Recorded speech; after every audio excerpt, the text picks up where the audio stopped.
Mari sekarang kita bahas tahapan setelah terbentuknya endapan, yaitu penyaringan endapan. Biasanya kita menyaring endapan itu dengan kertas saring. Ya.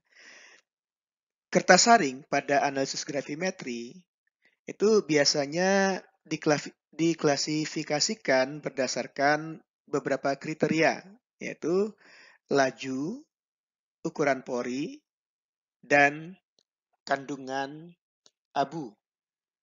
Ya. Nah, klasifikasi berdasarkan laju untuk kertas saring itu kita bisa bagi 4, ya, yaitu kertas saring yang cepat. Ya. Kertas saring ini menahan partikel dengan ukuran lebih besar dari 20 sampai 25 mikrometer diameternya. Medium cepat itu kertas saring yang bisa menahan partikel dengan diameter lebih besar dari 16 mikrometer. Medium itu menahan partikel dengan ukuran lebih besar dari 8 mikrometer. Ya. Yang lambat itu menahan partikel dengan ukuran yang lebih besar dari 2 sampai 3 mikrometer. Ya. Nah, pemilihan kertas saring itu sangat penting. Ya, jadi pemilihan kertas saring itu tergantung dari endapan yang Anda peroleh. Ya.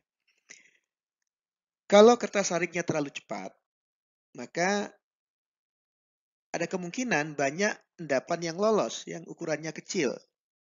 Ya. Tetapi kalau kita menggunakan kertas saring yang terlalu lambat, ya, nanti ada partikel-partikel endapan yang bisa menutupi pori-pori dari kertas saring, ya, sehingga proses penyaringan menjadi sangat lambat. Ya.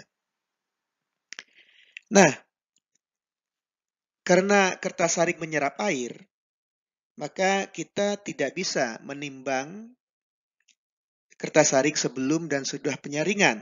Ya, oleh karena itu, kertas saringnya ikut dipanaskan bersamaan dengan endapan yang tertahan di kertas saring tersebut. Ya, jadi karena kertas saring itu terbuat dari karbon, maka pada pemanasan kita harapkan seluruh karbon dari kertas saring itu berubah menjadi gas CO2 dan H2O. Ya. Sehingga setelah pemanasan yang kita dapatkan itu hanya endapan saja, ya, yang tidak mengandung kertas saring.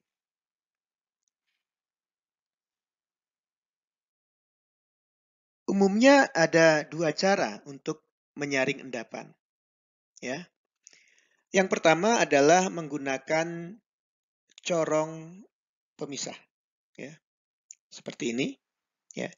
Jadi pada corong ini kita tempatkan kertas saring. Ya. Jadi bagaimana cara menempatkan kertas saring pada corong pemisah?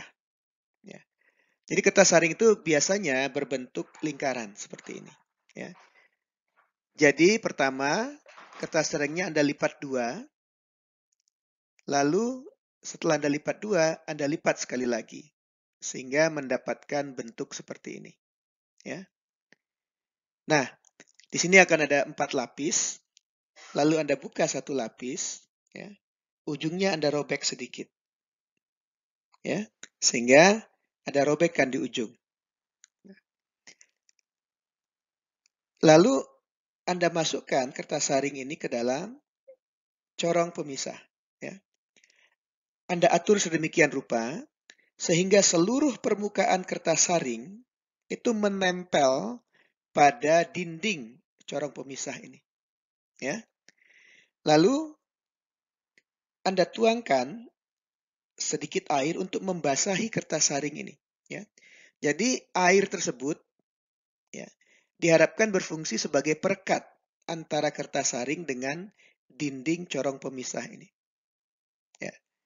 Nah, bagian yang robek di sini, ya, itu dipakai untuk memastikan bahwa lingkaran atas dari kertas saring itu, ya, tidak bergeser dari dinding corong pemisah. Ya. Pada proses pemisahan, ya, bagian ujung dari corong pemisah, ya, itu Anda tempelkan pada dinding gelas kimia, ya, supaya ketika Anda tuangkan cairan ke dalam kertas saring, ya, ada gaya adesi antara dinding eh, gelas kimia dengan cairan supernatan, ya.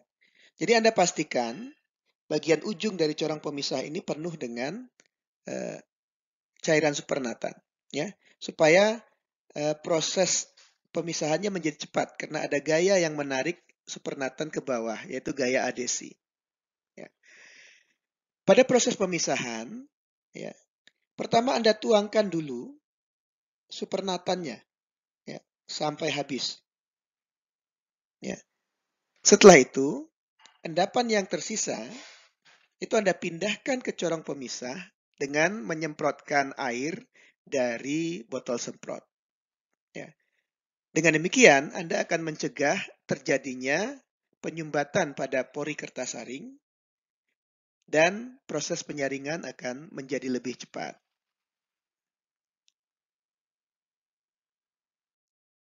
Cara kedua yang umumnya digunakan untuk pemisahan pada analisis gravimetri adalah menggunakan cawan penyaring atau filtering crucible. Ya. Jadi bentuk cawan penyaring itu bisa Anda lihat di sini. Ya. Jadi ini cawannya. Nah, bagian yang abu-abu ini itu adalah kaca yang memiliki pori. Ya. Jadi ukuran porinya nanti bermacam-macam. Ya. Endapan Anda tuangkan ke sini. Ya. Kemudian cawan pemisah ini dihubungkan dengan pompa vakum. Ya.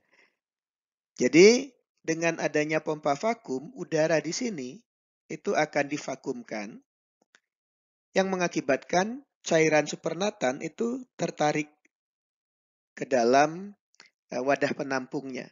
Ya. Pemisahan dengan cara ini jauh lebih cepat karena proses penarikan supernatannya itu dibantu dengan pompa vakum. Nah, pori pada cawan pemisah itu dapat dibagi 3 ukurannya. Ya. Yang kasar itu menahan partikel dengan ukuran diameter 40 sampai 60 mikrometer. Yang medium itu menahan partikel dengan ukuran 10 sampai 15 mikrometer. Yang halus itu menahan partikel dengan ukuran 4 sampai 5,5 mikrometer. Ya. Jadi ini cara kedua yang umumnya digunakan untuk memisahkan endapan pada analisis gravimetri.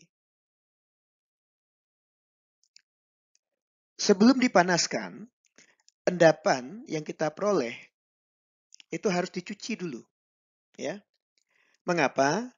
Karena supernatan itu banyak mengandung zat-zat terlarut atau ion-ion terlarut yang inert. Ya, yang bisa terbawa oleh endapan. Nah, cara yang paling sederhana untuk menghilangkan ion-ion ini adalah dengan membilas endapan menggunakan air dingin, ya, yang mengandung sedikit pelarut organik seperti etanol. Ya.